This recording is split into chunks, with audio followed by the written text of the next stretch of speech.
Matthew here from MiniWargaming.com with Dan from MiniWargaming.com. Hi guys. And this is a Dark Potential Developer's Diary. We're just all about vlogs this week, aren't we? Yeah. Dan just finished a painting vlog while he was painting his Signar, and he's going to continue to paint his Signar because he's going to sit in for Dave today while I do another Dark Potential Developer's Diary. Today we're going to talk about a bunch of different things. I want to just bring you up to speed on what I've been working on. It's really noisy to me. I wonder if it's really noisy on the microphone. Good thing I'm wearing the microphone. And good thing your mouth is closed too. Mm-hmm. Anyways, if you're new to the Developer's Diary, they're just a laid-back kind of thing that we do to allow us to talk about the ideas. So don't expect this to be concise or to the point. This will probably be long-winded, lots of rambling, and just trying to talk about ideas for Dark Potential. And of course, if you have any feedback whatsoever, feel free to post a comment. But if you really want me to see the feedback, then post it on the forums. I do read the comments, but it's just the forums are a nicer organized kind of commenting system if you really think about it. You get to start threads, you can reply to threads. Let me put it this way. I read the forums more often than I read the comments because it's easier to check the forums. So, and I'll put a link below the video to the Dark Potential section of the Mini Wargaming forums. Anyway, so quick update. I want to talk about the remainder of the history. We went up to the late 22nd century. After that, I don't have a lot developed in detail because we kind of hit the technology level that I was looking for when we went to the end of the 22nd century. I might have a bit more development there.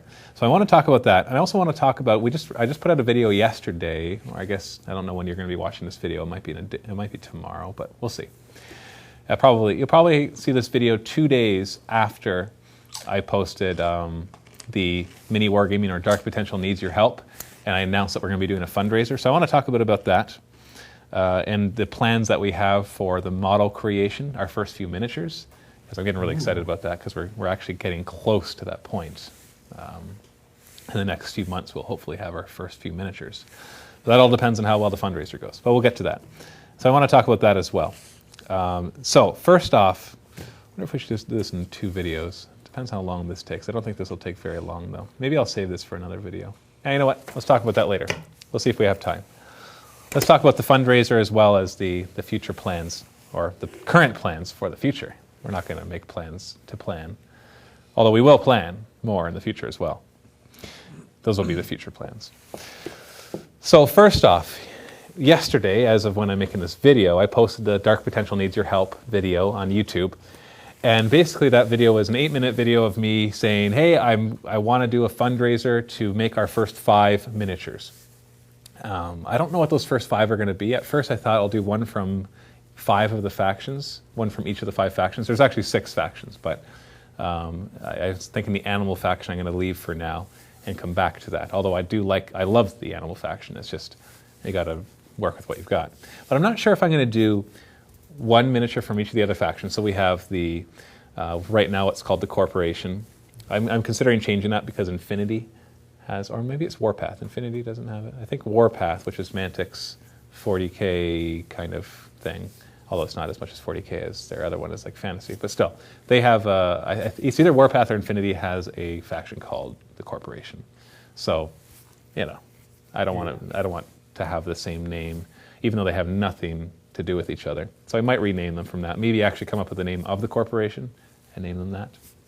But anyway, so we have the Corporation, we have the Bandits, we have the Reclaimers, the ones who live out in space in lower G environments.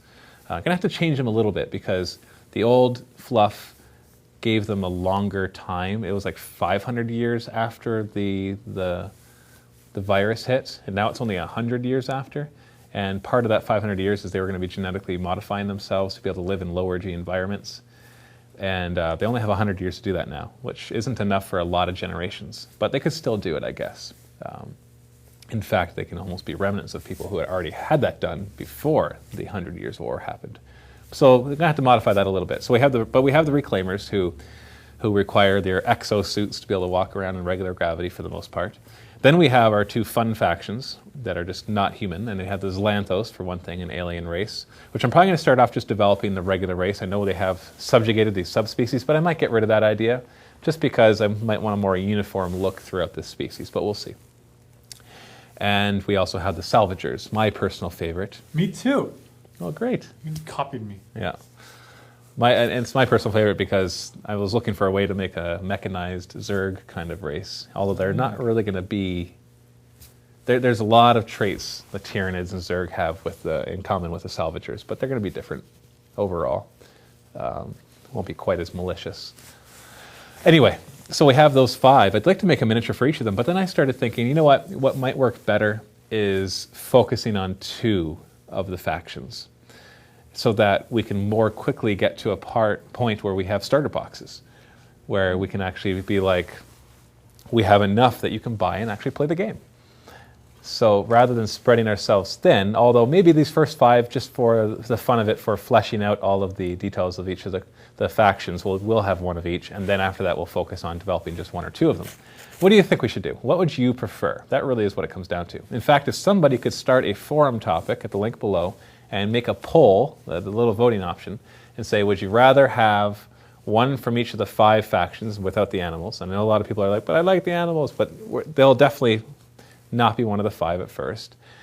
Or would you rather have it focus on a couple factions instead?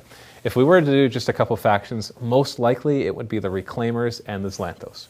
For a couple reasons. One, I think they're going to be kind of the iconic good and bad guys of the game.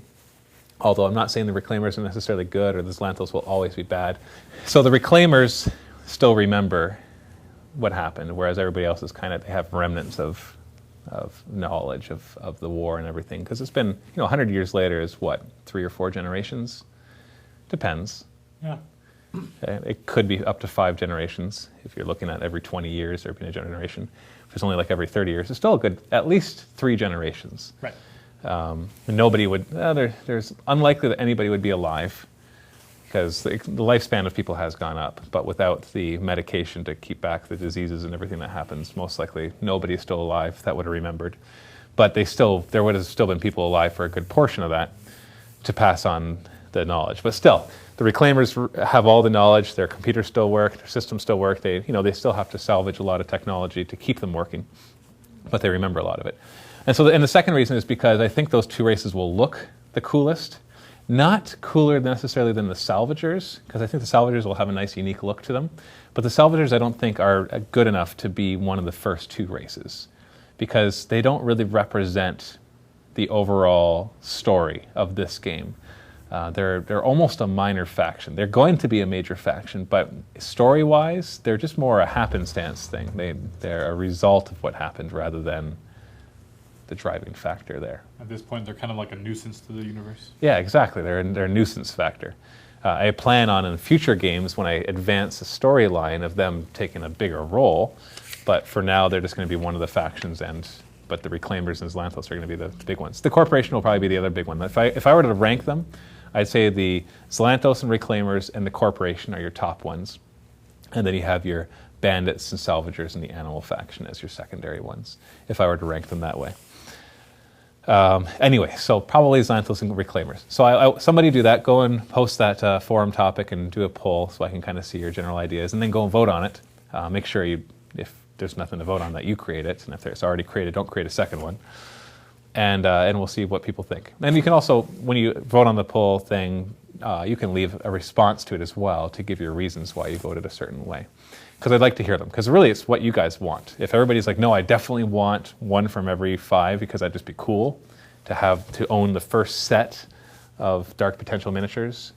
And in 20 years from now, they're the ones that look really bad compared to everything else. But it's still something you can say, I have the first set ever. Or if you say, no, I'd rather get the game developed faster, and so let's just focus on a couple factions. You might disagree on what those factions are, but the overall idea is still there. So that's one of the things. That's what I want to do with this. I'm hoping by the end of summer we can have these miniatures done. Now, that might sound like a long ways away, but we're at the end of March right now, so that leaves April, May, June, July, August. It's only 5 months away. And we first have to run this fundraiser campaign, which is going to be either 30 or 45 days long. So that's a month to a month and a half right there. And then it takes a week or 2 to actually get the money from the campaign. So you could be looking up to 2 months just for this fundraiser. Once I have the money, then I can go all out I already have concept artists hired that are doing some work, but I'm not able to hire a lot of them because, well, obviously we're limited on finances. Then I'll be able to hire all the concept artists and get the concepts done, and then that takes a good 2 or 3 weeks to a month to get those done.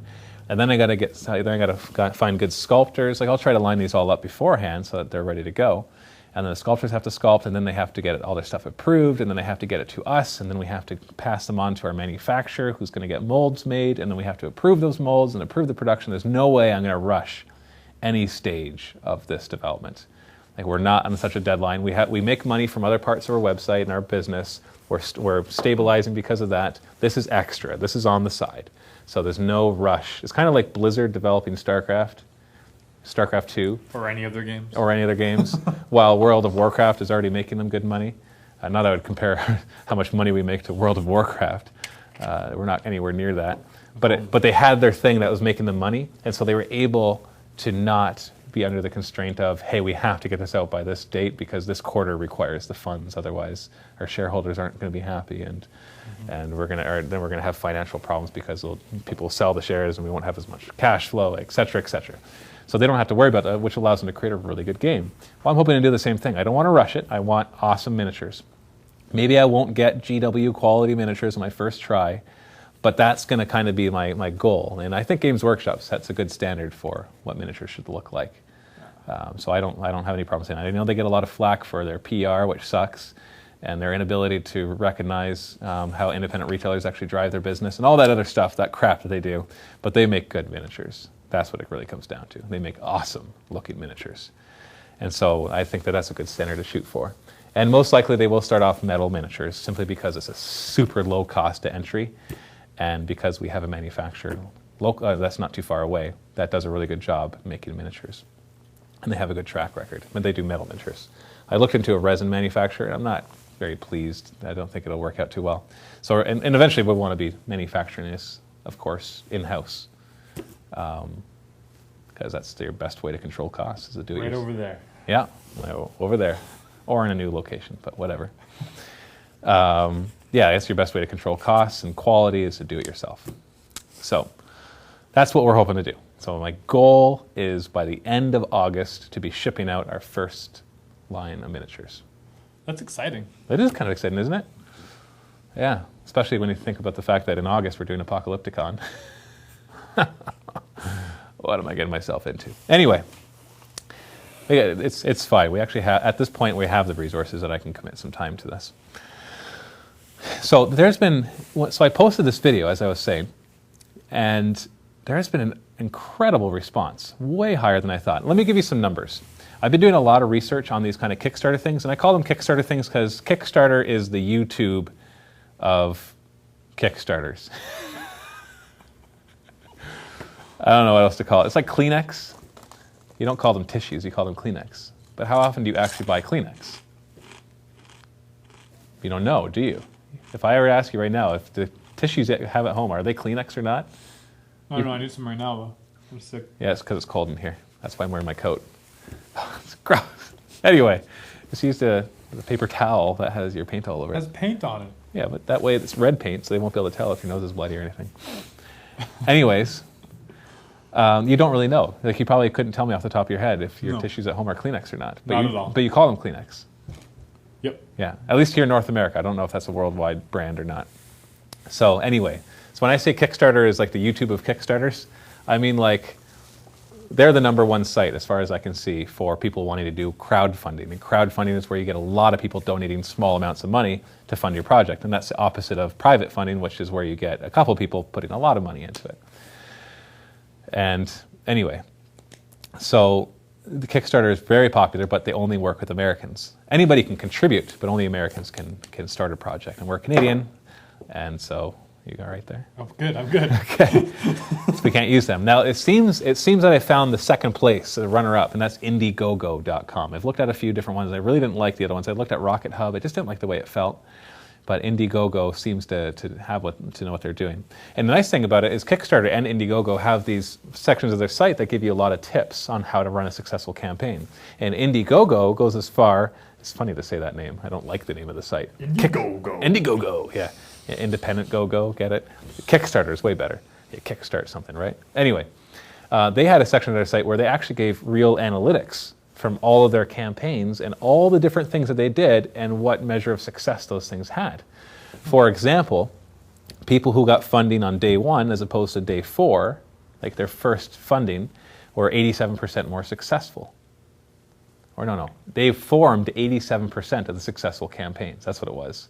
So for every 100 campaigns, 87 of them for every 100 successful campaigns, 87 of them received funding on their very first day. So that attributes that momentum is important, that you need to get it going right away. It also attributes to the fact that if you don't have your first funding until day 4, then you probably don't have a good enough network to really get it going. And this is where Kickstarter is better, because Kickstarter has the network. You kind of bring your idea to them and you kind of get it going with a few people, and then in Kickstarter, the whole idea is that they help you find more people. Indiegogo will do the same thing, but not being as big as Kickstarter. Yeah. Obviously, I'll have to rely more on my own network, which thankfully in my case is rather large, because we've already been building up mini wargaming for the past 4 or 5 years. So I put up this video, and where was I even getting at? I'm rambling so much here that I've gone on so many tangents that I can't remember what my original point was. I will never understand what's going on inside your head, Matt. That's probably a good thing. So I did a lot of research to see what would make a successful campaign. And of course, getting early support is really important. So in this video that I created, one of the things I said is if you're willing to submit at least, or contribute at least $25, then email me personally at matthew@miniwargaming.com. Tell me that. It just can be a quick email. Hey, I will do $25 donation at least on day 1. And that way I have your personal email address and I can kind of get an idea of how many contributors we'll have on day 1. Well, according to Kickstarter, the average contribution, if you take all the contributors and you average out how much they did, is $70. Whereas the most popular contribution is $25, which is why you need a good perk for your $25 level.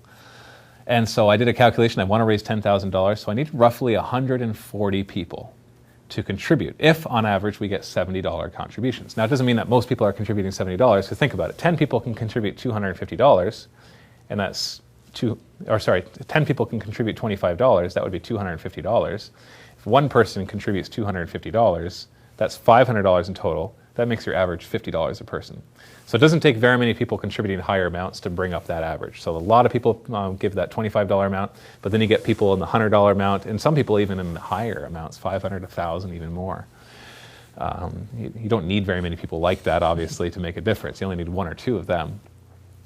And so I need on average 140 people to contribute overall for us to reach our goal.